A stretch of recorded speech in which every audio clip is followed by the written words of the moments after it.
Assalamualaikum warahmatullahi wabarakatuh. Kembali lagi di Bang Rizky Channel, bagi-bagi tips dan informasi menarik. Nah, bagaimana keadaan rekan-rekan sekalian? Semoga dalam keadaan baik dan sehat selalu ya. Nah, sebelumnya Bang Rizky mau ngucapin selamat nih untuk teman-teman yang telah lulus seleksi administrasi pada seleksi sekolah kedinasan pada tahun 2021 ini.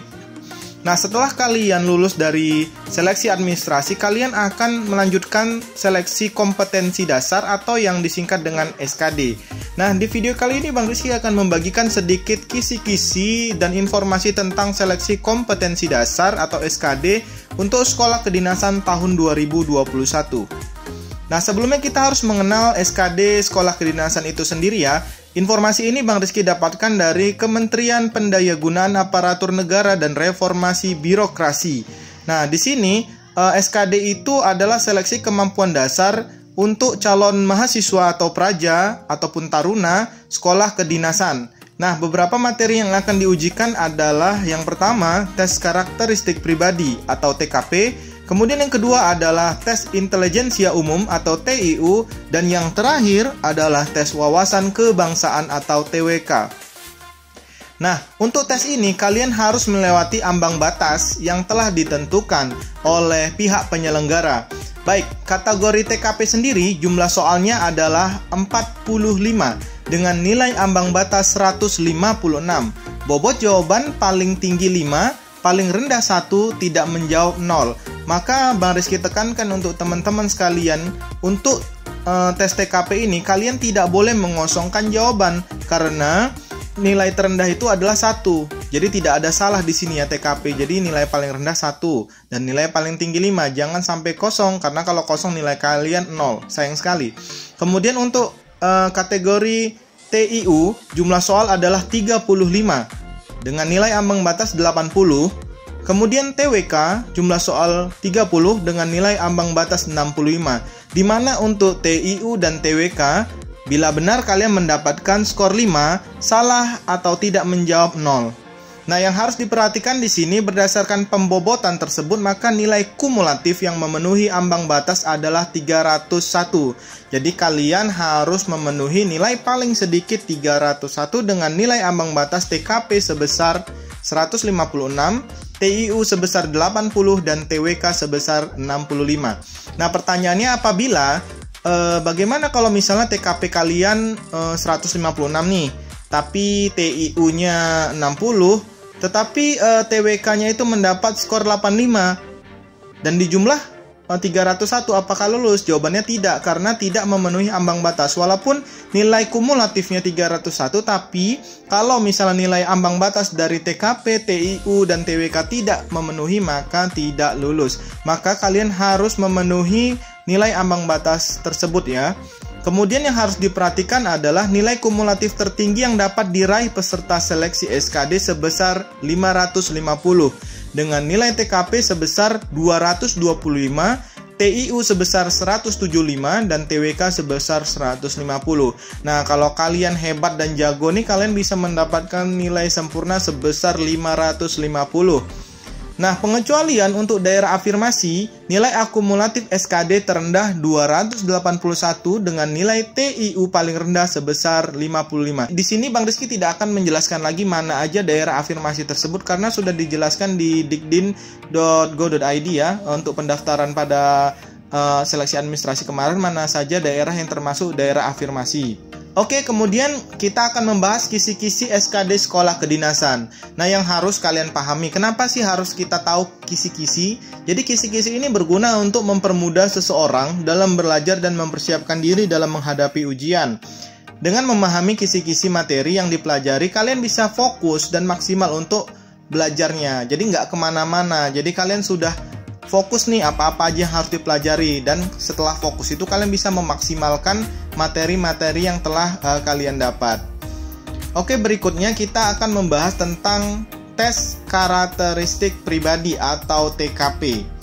Nah, TKP sendiri ini dimaksudkan untuk menilai dan mengukur kemampuan peserta tes sekolah kedinasan. Bisa juga CPNS ya. Jadi CPNS juga akan melakukan tes TKP. Kemudian ini terdiri dari dua aspek. Aspek pertama adalah aspek personal dan aspek organisasi.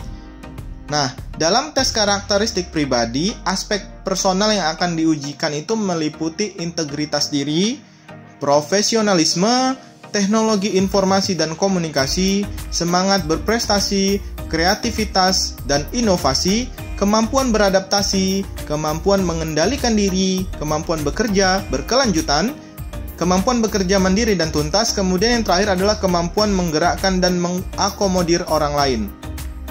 Kemudian untuk tes karakteristik pribadi untuk aspek organisasi yang diujikan akan meliputi pelayanan publik, sosial budaya, jejaring kerja atau kemitraan, orientasi pada pelayanan, orientasi pada orang lain, serta kemampuan bekerja sama dengan kelompok. Nah, intinya pada tes karakteristik pribadi ini soal itu akan menggali tentang potensi diri kalian secara pribadi.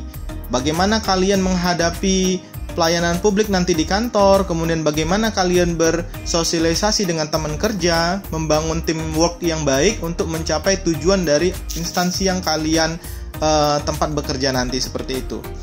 Kemudian kita lanjut berikutnya tentang TIU atau tes intelijensia umum. Tes intelijensia umum ini salah satu bentuk tes psikologi. Ini dapat mengungkapkan apa yang telah dicapai seseorang secara intelektual. Nah, hasil dari tes ini dapat mengungkapkan kualitas intelektual dan tinggi rendahnya tingkat kecerdasan atau IQ seseorang. Nah, saat kalian melakukan tes TIU, kalian akan diuji dengan 3 jenis soal. Yang pertama adalah tes TIU kemampuan verbal, tes TIU kemampuan numerik, dan tes TIU kemampuan figural. Nah, untuk tes TIU kemampuan verbal, itu terdiri dari tes analogi, tes silogisme, dan tes analitis. Nah, bagaimana bentuk contoh dan soalnya nanti pasti Bang Rizky bagi di video berikutnya. Jadi kalian jangan lupa untuk subscribe video ini supaya kalian itu tidak akan ketinggalan dari informasi sekolah kedinasan, khususnya di tahun 2021 ini. Nah, kemudian berikutnya tes TIU kemampuan numerik. Ini terdiri dari soal berhitung, deret angka, perbandingan kuantitatif, serta soal cerita. Kemudian untuk tes TIU kemampuan numerik terdiri dari soal yang membahas tentang analogi gambar, ketidaksamaan, serta serial.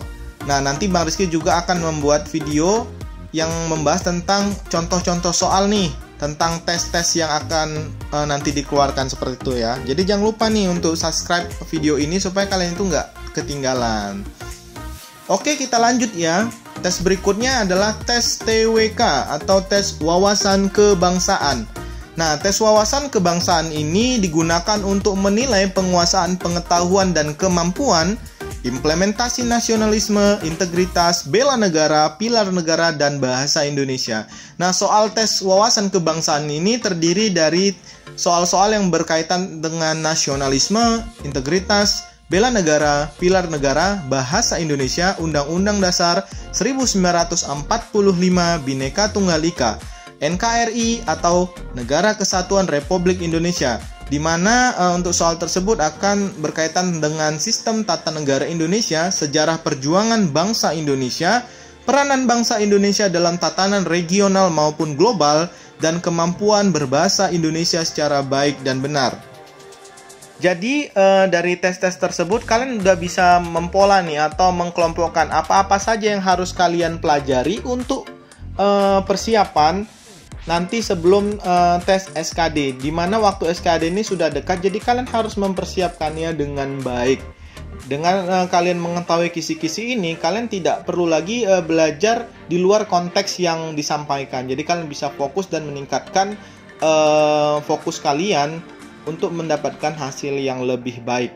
Oke, demikian aja video tentang kisi-kisi SKD Sekolah Kedinasan tahun 2021.